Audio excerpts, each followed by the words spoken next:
subscribe to Naina Vermin. तो friends welcome back to my channel. So कैसे हैं आप सब? I hope you all is well. So दोस्तों, आज की इस वीडियो में हम हमारी the lady of Shalott by Alfred Tennyson को डिस्कस करने वाले हैं। सो सबसे पहले मैं बता दूं, ये जो लेडी ऑफ शैलेट है ये एक लिरिकल बैलेड है जो कि 19th सेंचुरी के एक इंग्लिश पोएट अल्फ्रेड टेनिसन ने लिखी है। ठीक है, और ये जो इनका वर्क है द लेडी ऑफ शैलेट, ये one of the best known work है इनका। सो बेसिकली आज के इस वीडियो में हम यही समझने वाले हैं। सो इसको स्टार्ट करने से पहले मैं कहना चाहती हूँ, अगर आपने मेरे चैनल को अभी तक सब्सक्राइब नहीं किया है या आप मेरे चैनल पर नए हैं तो प्लीज़ पहले चैनल को सब्सक्राइब कर लीजिए ताकि ऐसी ही हेल्पफुल वीडियोस आपको टाइम से मिलते रहें। तो चलिए शुरू करते हैं हम अपनी पोएम को, द लेडी ऑफ शैलेट।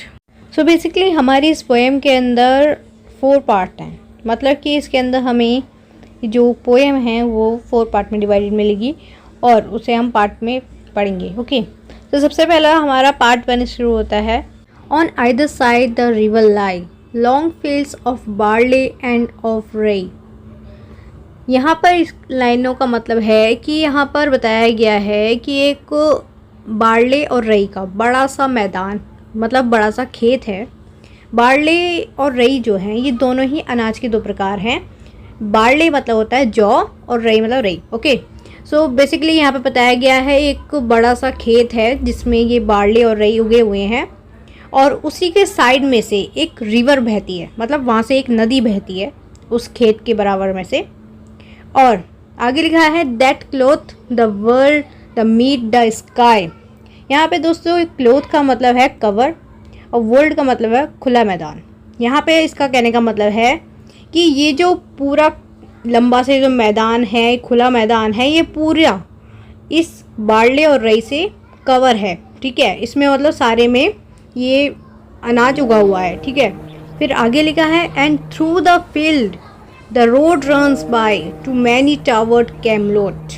इसका मतलब है कि इसके थ्रू ही, मतलब कि एक साइड तो इस खेतों के साइड में से एक साइड से रिवर बह रही है, दूसरी साइड से एक रोड जा रही है, जो कि जो रोड है वो कैमलोट के किले तक जा रही है। And up and down the people go gazing where the lilies blow round an island there below. इसका मतलब है कि यहाँ से इस रोड से, ये जो रोड है यहाँ पे एक साइड में रोड है, एक साइड में नदी है, बीच में खेत है बड़े से। वहाँ पर उस रोड में से लोग आते जाते हैं और आते जाते वो उन लिलीज़ को देखते हैं जो यहाँ इस आइलैंड के, मतलब कि इस यहाँ पर जो एक नदी है, इस नदी के बीचों बीच एक आइलैंड है। उस आइलैंड के पास चारों तरफ फूल खिले हुए हैं, लिलीज़ खिले हुए हैं। ठीक है, जिन्हें आते जाते लोग देखते हैं। यहाँ तक ये समझ आया? अब जो ये आइलैंड बताया गया है कि रिवर के बीचों बीच एक आइलैंड है, उस आइलैंड का नाम है शैलोट। इस आइलैंड का नाम है शैलोट। ओके, अब आगे की लाइनों में है willows whiten aspen quiver little breeze dusk and shiver. So basically इसके अंदर यहाँ पे बोला गया है कि यहाँ पर वाइट कलर के विलो ट्रीज़ भी हैं और साथ ही साथ यहाँ पे एस्पेन के ट्रीज़ भी हैं।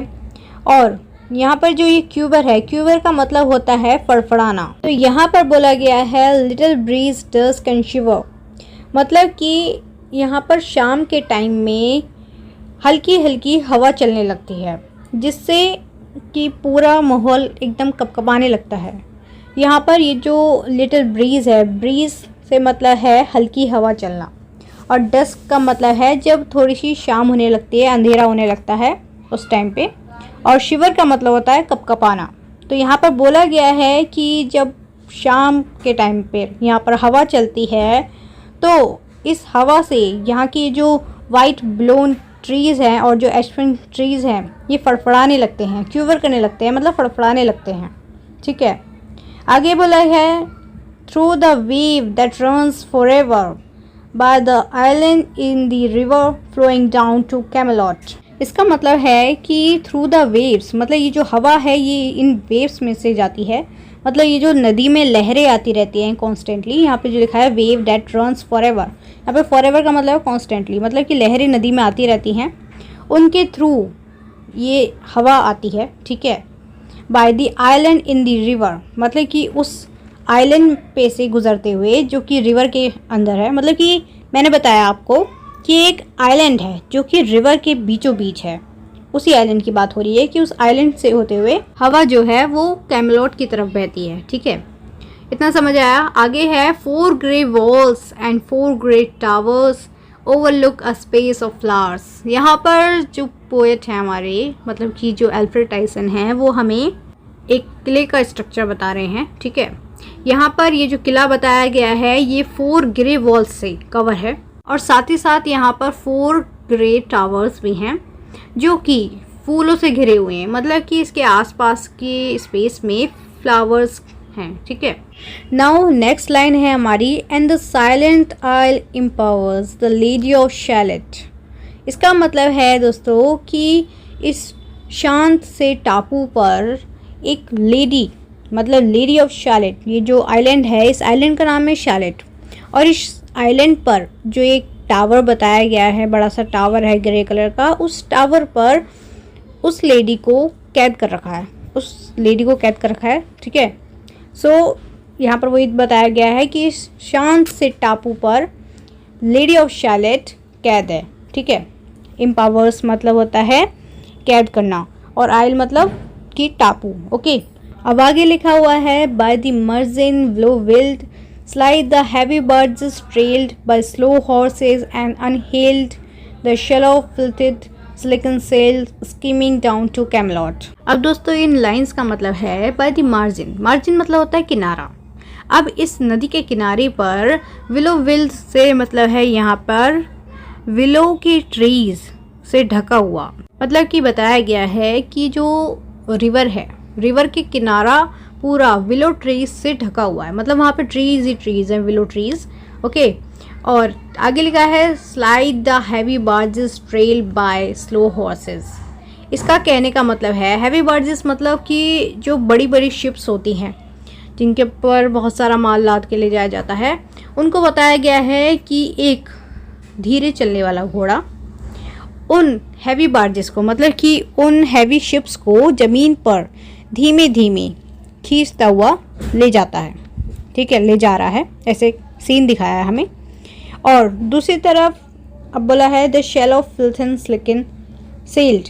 यहाँ पे जो शेलॉप है ये एक हल्की नाव होती है, ये एक छोटी सी नाव होती है। तो इसका बताया है कि जबकि जो छोटी शिप्स हैं शेलॉप, वो अपनी सिल्कन सेल के साथ तेज़ी से और बिना किसी अनहील्ड के, मतलब कि किसी भी ग्रीड के बिना चल रही हैं, मतलब कि ये सिंबलाइज कर रहा है इसकी क्विक और साइलेंट जर्नी को, मतलब कि एक शांत और तेज़ी से होने वाली एक ये जो जर्नी है इस छोटी सी शिप की, जो कि कैमलॉट की तरफ जा रही है। यहाँ पे लिखा हुआ है ना स्कीमिंग डाउन टू कैमलॉट, मतलब कि ये जो शिप है शेलॉप शिप, ये कैमलॉट की तरफ जा रही है बहुत ही तेज़ी से और एकदम साइलेंटली। ओके, और वहीं दूसरी तरफ जो वो हैवी बार्जेस हैं, मतलब हैवी जो शिप है, वो ज़मीन पर खिसकाते हुए खींचते हुए एक घोड़ा बहुत ही धीरे धीरे चलता हुआ ले जा रहा है। ठीक है, ये चीज़ दिखाई है। अब दोस्तों दूसरी लाइन है हमारी, but who had seen her wave her hand or at the casement seen her stand or is she known in all the land the lady of Shalott. अब इन लाइनों का मतलब है कि क्या किसी ने, मतलब कि उस रास्ते से बहुत सारे लोग जाते हैं, आते जाते हैं। ठीक है, अब यहाँ पर ये जो एल्फ्रेड टाइसन हैं ये सवाल पूछ रहे हैं, क्या किसी ने उस लेडी ऑफ शैलेट को उसकी टावर पे से खड़े होकर हाथ हिलाते हुए देखा है? किसी ने भी? क्या किसी ने भी उसे उसकी विंडो से बाहर की तरफ देखते हुए देखा है क्या किसी ने? यहाँ पे ये जो केसमेंट दिया गया है, केसमेंट का मतलब होता है विंडो। ओके, तो यहाँ पर यही बोला गया है, क्या उसे किसी ने उसकी विंडो से बाहर झांकते हुए देखा है? दूसरा क्वेश्चन है, और is she known in all the land the lady of chalet. और क्या ये जो लेडी है ये इस लैंड पे, इस जगह पे लेडी ऑफ शैलेट के नाम से जानी जाती है? ये सवाल पूछा है एल्फ्रेड टाइसन ने। ओके, अब बोला है only reapers reaping early in among the bearded barley hear a song that it goes cheerly. मतलब कि यहाँ पर ये जो ओनली रीपर्स बोला गया है, रीपर्स से मतलब है कि जो जो अनाज होता है, अनाज की जो कटाई करते हैं जो लोग रीपर्स वो होते हैं। तो अब यहाँ पर ये लाइन क्यों बोली गई है?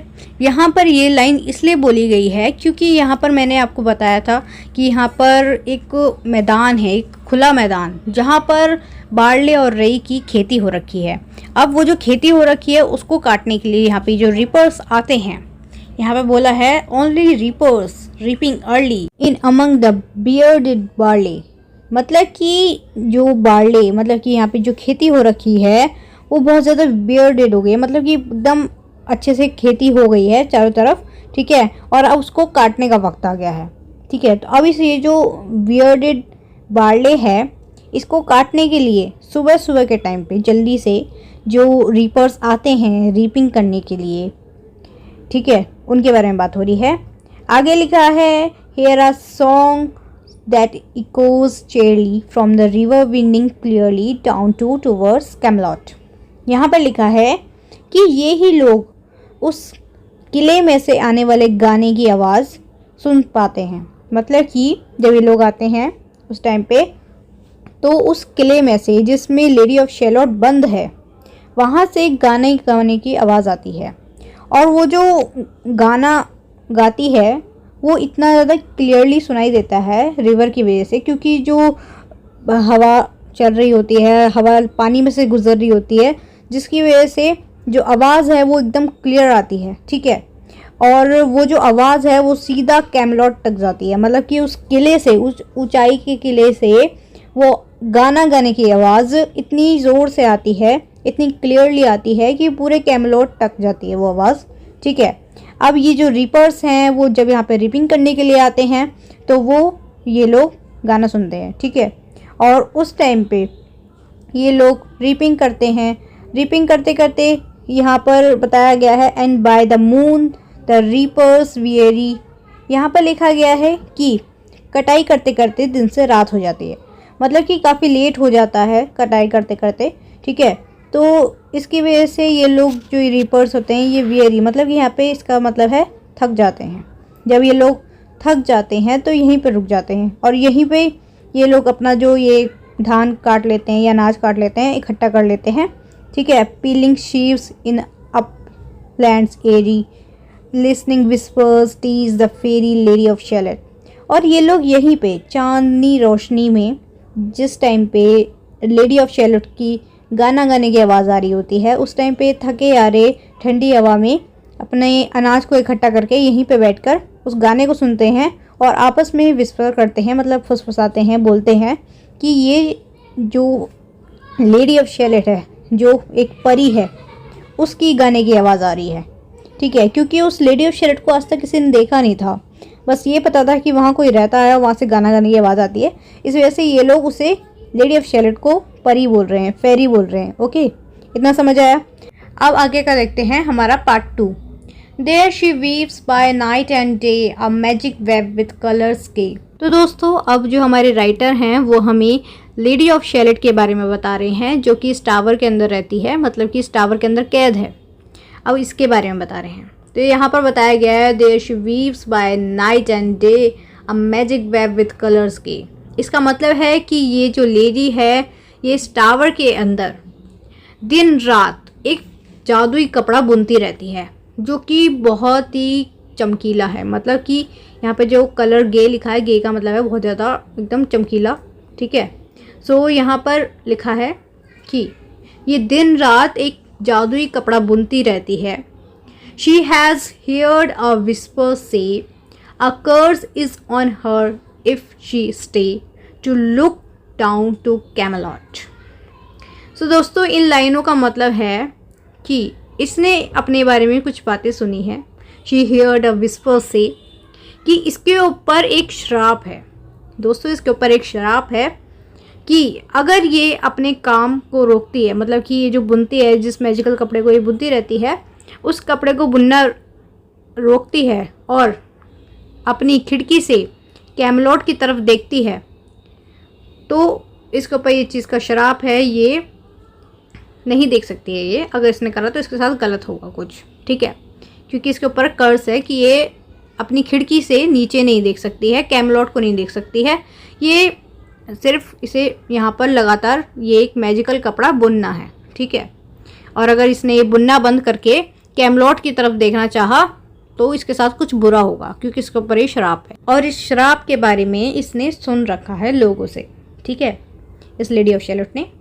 आगे लिखा है she knows not what the curse may be and so she with steadily. इसका मतलब है कि इसे एग्जैक्टली नहीं पता है कि इसके ऊपर क्या श्राप है, और ये अगर ये करना बंद कर देगी तो इसके साथ क्या होगा, इसे इस बारे में कुछ भी नहीं पता है, क्योंकि इसे इस श्राप के बारे में सिर्फ लोगों से पता चला है जो इस बारे में बातें करते हैं कि इस लेडी ऑफ शैलोट के ऊपर एक श्राप है, ठीक है। तो इसीलिए ये स्टिडली मतलब कि लगातार तेजी से उस कपड़े को बुनती रहती है। And little other care but she the lady of Shalott. So इसका मतलब है कि इसे और किसी चीज़ की चिंता नहीं है, मतलब कि और किसी चीज़ से कोई मतलब नहीं है, क्योंकि ये उस जादुई जाल को बुनने में इतनी बिजी है कि इसे बाकी चीज़ों की परवाह नहीं है। दूसरी लाइन है हमारी and moving through a mirror clearly that Hanks before her all the year shadows of the world appear. इसका मतलब ये है कि इस लेडी ऑफ शैलोट के सामने एक मिरर है, जिस मिरर के थ्रू वो बाहर की दुनिया देखती है। मतलब कि इसके पीछे विंडो है और मिरर उसके सामने रखा हुआ लेडी ऑफ शैलोट के, जहाँ पर वो अपना कपड़ा बुनती रहती है। और ये जो लेडी ऑफ शैलोट है ये विंडो के पास खड़ी होकर विंडो से नीचे देखकर कैमलॉट को नहीं देख सकती है, क्योंकि इस पे श्राप है, लेकिन ये बाहर की दुनिया एक शीशे के थ्रू देखती है। इसके पास एक शीशा है जो कि जादुई है, जो कि इसे बहुत सारे नज़ारे दिखाता है, बहुत सारी साइट्स दिखाता है बाहर की, ठीक है, जो कि बहुत सालों से यहीं इसी टावर के अंदर है, ठीक है। तो ये जो शीशा है ये बाहर की दुनिया दिखाता है इसे। There she sees the highways near winding down to Camelot. मतलब कि ये यहाँ से इस शीशे के अंदर से ये हाईवेज देखती है पास के, और कैमलॉट की तरफ जो चलने वाली हवा है वो सारी चीज़ें ये इस शीशे के थ्रू ही देखती है, ठीक है। There the river eddy whirls and there the surly villagers and the red clocks of market girls pass onward from Shallot। इसका मतलब है कि उस शीशे में से ये बाहर की दुनिया में जो कुछ भी हो रहा है, जैसे कि इस नदी में जो लहरें उठ रही हैं तेज़ तेज़, और विलेज के लोग आसपास से जा रहे हैं, गुज़र रहे हैं, और वहाँ से एक ये मार्केट गर्ल्स मतलब कि जो लोग ग्रुप बना के जो लड़कियां वहाँ से जा रही होती हैं उन्हें देखती है, और मतलब जो भी लोग इस शैलोट आइलैंड के पास से होके गुजरते हैं वो सारे लोगों को, वो सारी नज़ारों को ये जादुई शीशा लेडी ऑफ शैलोट को दिखाता है, ठीक है। इतना समझ आया। अब आगे की लाइंस है हमारी sometimes a troop of damsels glad. मतलब कि यहाँ पे ये जो लाइन है, ट्रूप का मतलब होता है ग्रुप। अब ये डैमसेल्स क्लेड का मतलब है कि एक कुंवारी लड़कियों का ग्रुप जो कि बहुत खुश हैं, यहाँ लेडी ऑफ शैलोट के जो आइलैंड है इसके पास से गुजरती हैं। तो ये नज़ारा भी जो लेडी ऑफ शैलोट है वो अपने मिरर के थ्रू देखती है। उसके बाद यहाँ से कुछ एम्बलिंग पैड और सम टाइम यहाँ से कुछ कर्ली बालों वाले शेफर्ड्स भी निकलते हैं, ठीक है। और कभी कभी यहाँ से लंबे बालों वाले क्रिम्सन क्लैड से यहाँ से मतलब है कि लाल कपड़े पहने हुए नाइट के जो सर्वेंट होते हैं वो लोग यहाँ से निकलते हैं, ठीक है। नेक्स्ट लाइन है गोज़ बाय टूवर्ड्स कैमलॉट। ये सारे लोग कैमलॉट की तरफ जाते हैं। And sometimes through the mirror blue the knights come riding two and two. इसका मतलब है कि सम टाइम ये अपने इस नीले से ये जो मैजिकल मिरर है इसके थ्रू देखती है कि कुछ नाइट्स भी घोड़े पर बैठ के आ रहे हैं, ठीक है। तो उन नाइट्स को भी ये इस मिरर के थ्रू देखती है। अब नेक्स्ट लाइन है she had no loyal knight and true the lady of Shalott. पर इसके पास एक भी ऐसा लॉयल और ट्रू नाइट नहीं है, ठीक है, जो यहाँ से रोज़ आता जाता हो, जो मतलब कि लेडी शैलोट के लिए लॉयल हो, ठीक है। But in her weave she still delight to weave the mirror magic sights. for obtained through the silent nights, a funnel with plumes and lights and music went to Camelot. इसका मतलब ये है कि भले ये सारी चीज़ों को ये सब देखती है, ये आते जाते लोगों को देखती है अपने मिरर में से, लेकिन अपने इस जादुई कपड़े पर बाहर के जो नज़ारे ये देखती है उनको अपने कपड़ों पे जब ये बुनती है तो उनको बुनने में इसे अभी भी डिलाइट फील होता है, मतलब कि अच्छा फील होता है। क्योंकि अक्सर साइलेंट नाइट्स में, मतलब कि खामोश रातों में, पंखों में और रोशनी में और म्यूज़िक के साथ एक जो फर्नल होता है कैमलॉट में, एक जो फर्नल कैमलॉट में जाता है वो इसे फिर भी थोड़ा डिलाइट फील कराता है। अब नेक्स्ट लाइन है हमारी, और when the moon was overhead come two young lovers lately wed, I am half sick of shadow said the lady of Shalott. इसकी मीनिंग है कि ये बोलती है कि जब वो पूरे चांद की रात होती है तो उस टाइम पे दो यंग लवर्स आते हैं जिनकी अभी अभी शादी हुई होती है, तो उसे भी देखकर इसे अच्छा लगता है। लेकिन आई am half sick of shadow said the lady of Shalott. इसका मतलब है कि लेडी ऑफ शैलेट कह रही है कि मैं अब इन परछाइयों को देख देख कर कहीं ना कहीं थक गई हूँ। तो वो आगे पार्ट 3 में लाइंस दी हैं, अब बो shout from her bore eaves, he rode between the barley sheaves, the sun came dazzling through the leaves and flamed upon the burzen greaves. So इसका मतलब है कि यहाँ पर अब क्या होने वाला है, यहाँ पर अब जो लेडी शार्लेट है एक आदमी को देखती है अपने शीशे में। मतलब कि इसमें बताया गया है कि इसकी जो खिड़की है उस खिड़की से एक, मतलब कि तीर के निशाने जितनी दूरी पर, मतलब कि जैसे तीर से निशाना लगाते हैं उतनी दूरी पर ये देखती है कि एक आदमी घोड़े पर बैठकर वो जो बार्ले के खेत थे ना वहाँ पे उसके बीच में से आ रहा है, और उसके ऊपर सन की जो लाइट होती है वो इस तरीके से पड़ रही है, मतलब कि पत्तों के बीच में से होती हुई जा रही है वो सनलाइट, और उसके कपड़ों के ऊपर पड़ रही है, मतलब कि जो उसने पहन रखा है उसके ऊपर पड़ रही है, जिसकी वजह से उसका जो ब्रिजन ग्रीव्स है, मतलब कि उसके ऊपर जो उसने कवच पहन रखा होगा पीतल का कवच, वो सूरज की वजह से चमक रहा है। ठीक है, सनलाइट उसके ऊपर पड़ रही है जिसकी वजह से वो चमक रहा है। सो एक्चुअली वो जो आदमी यहाँ से दिखाई दे रहा है लेडी ऑफ शैलेट को, उनका नाम है सर लैंसलॉट। सो ये इनके हीरो हैं जो इसे पसंद आ रहे हैं लेडी शैलेट को, सर लैंसलॉट। अब ये जो सर लैंसलॉट हैं इन्होंने एक रेड क्रॉस पहन रखा है, ठीक है, जो कि एक नाइट हमेशा पहन के रखता है। तो इसके अंदर दिखा रखा है, ये जो रेड क्रॉस पहन रखा है इसके अंदर बना हुआ है कि एक आदमी, एक नाइट, एक लेडी के सामने शील्ड पकड़ा हुआ, मतलब कि ढाल पकड़े हुए घुटनों के बल बैठा हुआ है उसके सामने, उस लेडी के सामने, ठीक है, झुका हुआ बैठा हुआ वो आदमी, और वो रेड कलर का क्रॉस है जो कि सर लैंसलॉट ने पहन रखा है। ओके, तो यहाँ तक समझ आया।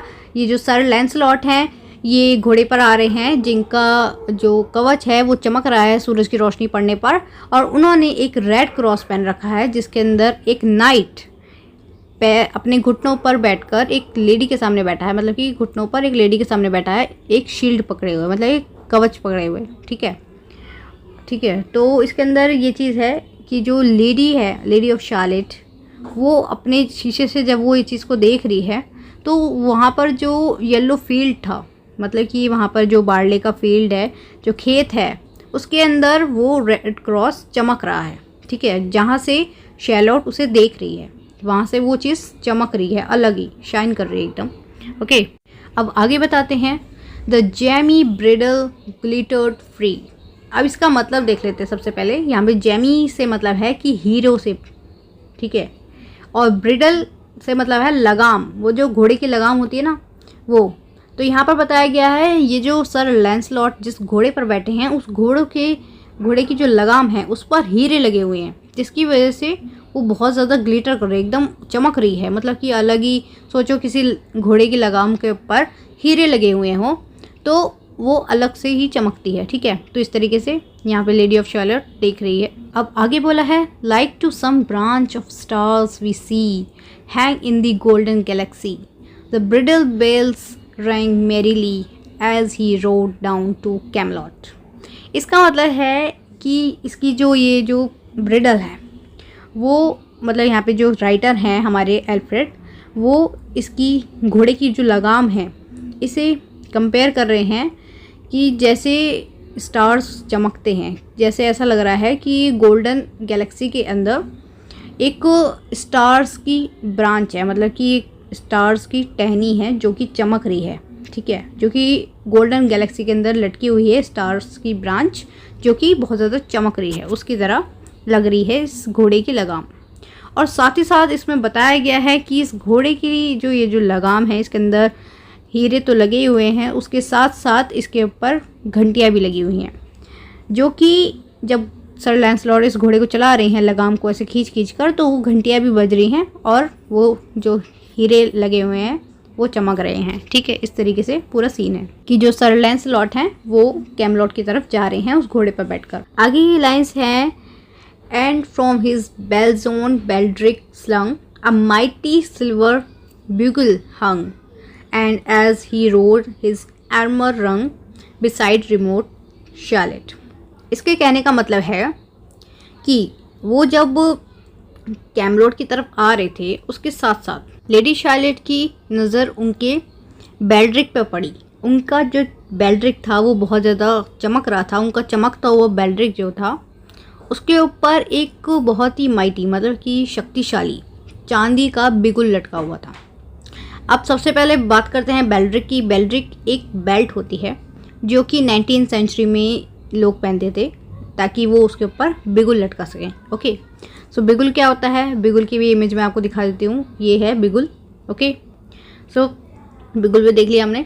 तो इसमें बताया गया है कि उन्होंने एक चमकती हुई बेल्ड्रिक पहन रखी है, मतलब कि एक बेल्ट पहन रखी है जिसके ऊपर उन्होंने एक चांदी का बिगुल लटका रखा है। और आगे की लाइन है कि as he rode his armours rang beside remote Shalott. और जब वो चला तो उसका जो कवच था, मतलब जो उन्होंने कवच पहन रखा था वो बज रहा था, मतलब कि वो जब ज़ोर ज़ोर से घोड़े के ऊपर ऐसे चल रहे थे तो उसकी वजह से उनका जो कवच था वो बज रहा था, जो कि दूर से मतलब कि जो शैलोट है, शैलोट तक आवाज़ आ रही थी उस कवच के बजने की। ओके, लेडी ऑफ शार्लेट ये सब सुन रही थी, देख रही थी ये सब चीज़ें। आगे लाइन है all in the blue unclouded weather thick jewelled shone and saddle leather the helmet and the helmet feather burn like one burning flame together as he rode down to Camelot. So इसका मतलब है all in blue unclouded weather, मतलब कि नीले बादलों के साथ इस वेदर में जो सर लैंसलॉट ने अपनी जो हेलमेट पहन रखी थी और उसके साथ साथ उनका जो काठी का चमड़ा था वो बहुत ही हैवी जो मोटे मोटे जो ज्वेल्ड होते हैं, मतलब रत्नों से वो चमक रहा था उनका काठी का चमड़ा। और साथ साथ उनका जो हेलमेट था, जो उन्होंने हेलमेट पहन रखा था, उस हेलमेट के ऊपर पंख लगे हुए थे।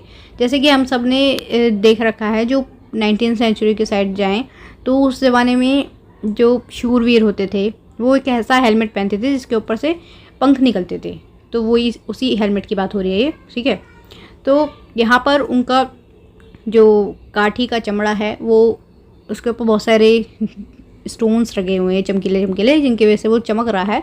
और उसी के साथ साथ उनका एक हेलमेट जो उन्होंने पहन रखा है सिर पर, उसके ऊपर जो पंख लहरा रहा है, वो दोनों चीज़ें burn like one burning flame together. इसका मतलब है कि उनका जो काठी का चमड़ा था और उसके साथ साथ उनका जो हेलमेट के ऊपर पंख जो लहरा रहा था, वो दोनों एक साथ ऐसे लग रहे थे जैसे एक साथ जलती हुई लौ की तरह लग रहे थे, मतलब कि जो लौ जलती है, दीपक की जो लौ होती है, उस तरीके से लग रहे थे।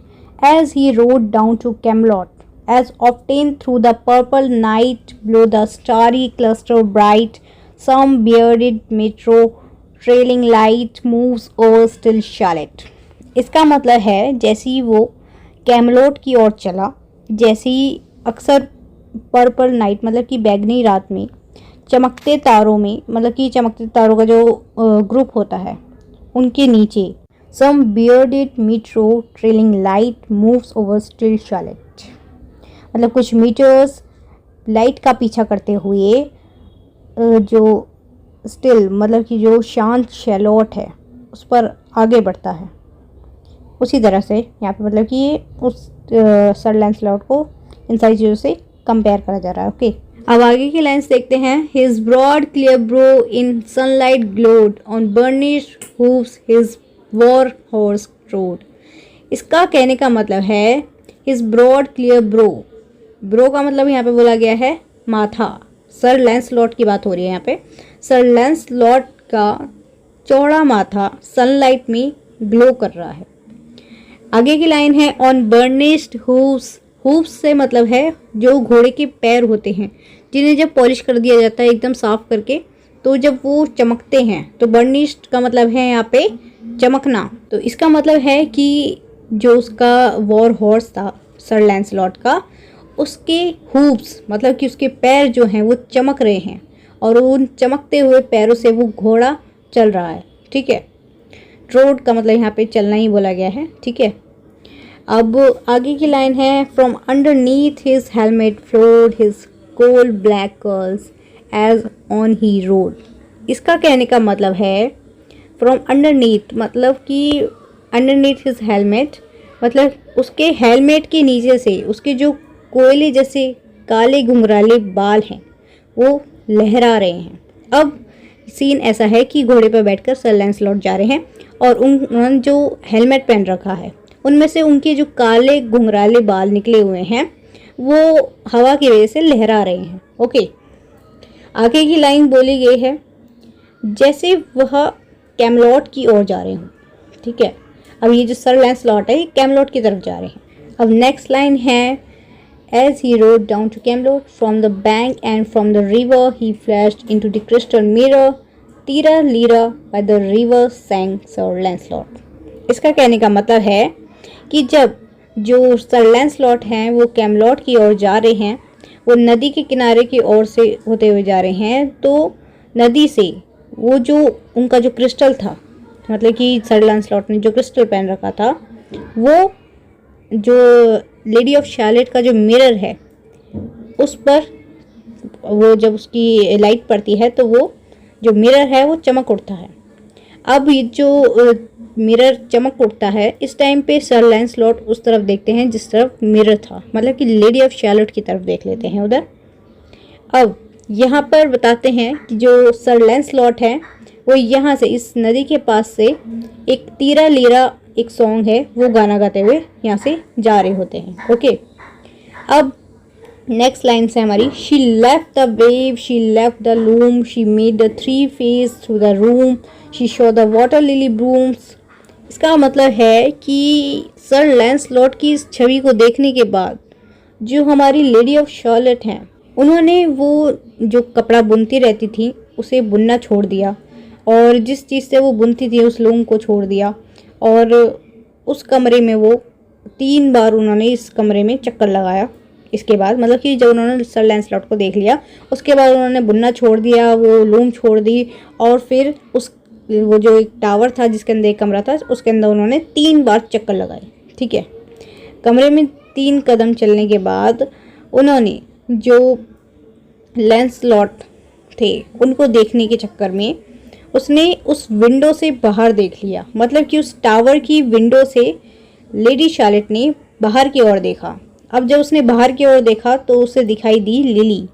वहाँ पर लिलीज़ खिली हुई थी बाहर, मतलब टावर के बाहर हमने जैसे बताया था तो वहाँ पे लिलीज़ खिली हुए थे।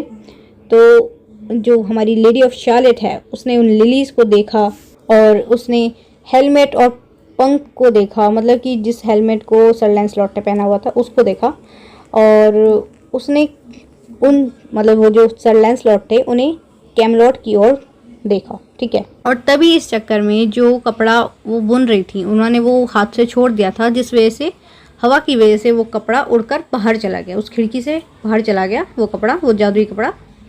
अब इस टाइम पे क्या होता है, जिस मिरर के अंदर वो बाहर के नज़ारे देखती थी वो उस मिरर में क्रैक आने शुरू हो गई। वो दोनों साइड से क्रैक हो गया वो मिरर। अब जो लेडी शार्लेट हैं वो डर गई ये देखकर और ज़ोर ज़ोर से रोने लगी और बोलने लगी कि मेरे ऊपर जो श्राप था वो अब मुझे लग गया है, वो श्राप अब मेरे साथ कुछ बुरा होगा। वो ऐसे सोचने लग गई और बोलने लग गई कि ये श्राप अब मुझ पर लग चुका है। ये बोल बोल के लेडी शार्लेट रोने लग गई। तो इसके साथ हमारा 3rd पार्ट एंड होता है। अब 4th पार्ट स्टार्ट होता है, इस कहानी का आखिरी part. In the stormy east wind straining, the pale yellow woods were waning, the broad stream his bank complaining, heavily the low sky raining, overtowered Camelot. इसका मतलब है कि वहाँ उस टाइम पे जब ये श्राप लेडी शैलोट को लगा, जब शीशा टूट गया, तो उस टाइम पे इस सारी चीज़ों का बाहर भी इफ़ेक्ट पड़ा, मतलब वेदर पर भी इफ़ेक्ट पड़ा। मतलब कि तेज़ तेज़ हवाएं चलने लग गईं और जो येलो वुड्स थी वो पेल होने लग गईं और जो पानी था, मतलब रिवर का जो पानी था वो तेज़ तेज़ उसके अंदर लहरें आने लग गई, ठीक है, और बहुत तेज़ बारिश आने लग गई। तो ये सारी चीज़ें होने लग गई, ठीक है, कैमलॉट के अंदर, क्योंकि जो लेडी ऑफ शार्लेट हैं उन्होंने बाहर देख लिया था और अब उन पर श्राप लग गया है। जिस श्राप की वजह से बाहर भी ये सारी चीज़ें हो रही हैं कि तेज़ तेज़ हवाएं चल रही हैं, बारिश हो रही है और नदी में बहुत ज़्यादा उफान आ रहा है, नदी की जो लहरें हैं वो बहुत ज़्यादा तेज़ तेज़ हो गई हैं। नेक्स्ट लाइन है, down she came and found a boat beneath her blow left afloat, around about the pro she wrote the Lady of Shalott. इसका मतलब है कि अब ये सारी चीज़ें देखने के बाद जो लेडी ऑफ शैलोट हैं वो बहुत ज़्यादा डर जाती हैं, जिसकी वजह से वो उस किले से बाहर निकलती है। वो नीचे आ जाती हैं उस टावर से और जल्दी से नीचे आने के बाद वो देखती हैं कि जो बिलो ट्रीज़ थे उनके पास उन्हें एक बोट मिलती है। अब जो हमारी लेडी ऑफ शार्लेट हैं वो उस बोट के अंदर बैठकर वहाँ से निकल जाते हैं। अब वहाँ से निकलने से पहले वो क्या करती हैं, वो उस नाव के ऊपर, जिस नाव के अंदर वो बैठी हैं, उस पर अपना नाम लिख देती हैं, द लेडी ऑफ शार्लेट लिख देती हैं। ओके, अब ये इन्होंने क्यों करा ये ऐसा हमें आगे पता चलेगा, इसका रीज़न कि उन्होंने अपनी बोट पर नाम क्यों लिखा था, लेडी ऑफ शार्लेट। ओके, अब आगे के लाइन्स में बताते हैं, and down the reverse dim expanse like some bold sea in a trance, seeing all his own mischance with a glassy countenance, did she look to Camelot. तो दोस्तों इन lines का मतलब है कि जैसे जैसे रात होती जा रही थी वो रिवर के अंदर बोट में बैठ के आगे बढ़ती जा रही थी, बहती जा रही थी, तो उस टाइम पे जो लेडी ऑफ शार्लेट हैं वो ऐसे लगती हैं जैसे कि कोई जो ऋषि होते हैं वो किसी समाधि में बैठे हों और बैठे हुए अपने सारे जितने भी मिसचांस हैं, मतलब कि जितना भी उनके साथ प्रॉब्लम्स आ रही हैं, जो विपत्ति आ रही है उनके ऊपर, उनको देख रही हैं, वो भी एक ग्लासी से लुक से, मतलब कि उनके चेहरे पे अभी भी चमक है। इतनी सारी प्रॉब्लम्स उनके ऊपर हैं, उन्हें पता है कि उनको जो श्राप था वो लग चुका है और अब उनके साथ कुछ भी बुरा हो सकता है, लेकिन वो सारी प्रॉब्लम्स को देखते हुए भी उनके चेहरे पर एक चमक है। आगे की लाइंस में बोला गया है, and at the closing of the day, मतलब कि दिन ढलते ढलते शाम तक, मतलब कि रात तक, शी लूज द चेन, उसने अपनी चेन्स को लूज़ कर दिया और वो उस बोट के अंदर लेट गई। जो लेडी ऑफ शार्लेट है वो अपनी बोट के अंदर लेट गई। The broad streams bore her far away the lady of Shalott, जो बड़ी बड़ी लहरें आ रही थी उस रिवर के अंदर वो लेडी ऑफ शार्लेट को बहुत दूर तक ले गई। Lying robed in snowy white the loosely flew to left and right. इसका मतलब है कि जो लेडी ऑफ शार्लेट हैं उन्होंने एकदम स्नोई वाइट कलर के कपड़े पहन रखे हैं जो कि काफ़ी ढीले डाले हैं, जिसकी वजह से वो लेफ़्ट राइट पानी में, मतलब कि हवा चल रही थी जिसकी वजह से वो लेफ़्ट राइट लहर रहे थे उनके कपड़े, ठीक है। कि एक इमेजिन करो, एक लेडी है, लेडी ऑफ शार्लेट, बोट के अंदर लेटी हुई है और उसने वाइट कलर के कपड़े पहने हैं और वो वाइट कलर के कपड़े हवा की वजह से लहर रहे हैं, ठीक है, इधर उधर हो रहे हैं, लेफ़्ट राइट हो रहे हैं। ओके, तो ऐसा बताया गया है इसमें। आगे की लाइन है the leaves upon her falling light through the noise of the night she floated down to Camelot. इसके कहने का मतलब है कि उनके ऊपर जो चांद की रोशनी पड़ रही थी उस टाइम पे हवाएं चल रही थी, उनके कपड़े उड़ रहे थे, लेफ़्ट राइट हो रहे थे और उनके ऊपर पत्तियां गिर रही थी, ठीक है, क्योंकि उस इलाके में बहुत सारे ट्रीज़ थे जिनकी वजह से हवा चल रही थी, तो वो ट्रीज़ के जो लीव्स थी, मतलब कि उनके जो पत्ते थे वो लेडी ऑफ शार्लेट के ऊपर गिर रहे थे, ठीक है। Through the noise of the night she floated down to Camelot, मतलब कि रात की वो जो आवाज़ होती है एक सन्नाटे वाली, उसके ऊपर पत्ते गिर रहे हैं, हवा चल रही है, और उस हवा की जो आवाज़ आती है रात में, वो हवा चल रही है, वो आवाज़ आ रही है, और जो लेडी शैलेट है उसकी नाव धीरे धीरे तैरते तैरते उसके अंदर नाव कैमलॉट की ओर बढ़ रही है, ठीक है। And as the boat had bound along a willowy hill and field among they heard her singing her last song the lady of Shalott। मतलब जैसे जैसे धीरे धीरे वो बोट आगे बढ़ती जा रही थी, जो लेडी ऑफ शैलेट हैं वो वीक पड़ती जा रही थी, तो वो बोट के अंदर वो लेटी हुई थी, और वो लास्ट टाइम था जब कैमलॉट के जो लोग थे उन लोगों ने लेडी ऑफ शैलेट का गाना सुना था, ठीक है, लास्ट सॉन्ग सुना था लेडी ऑफ शैलेट का, ठीक है, उन फील्ड्स में और उन विलोई हिल्स के अंदर कैमलॉट के लोगों ने लेडी ऑफ शैलेट का लास्ट सॉन्ग सुना। ओके, नेक्स्ट लाइन है here the crawl mournful holy chanted loudly chanted lowly till her blood was frozen slowly and her eyes were darkened wholly।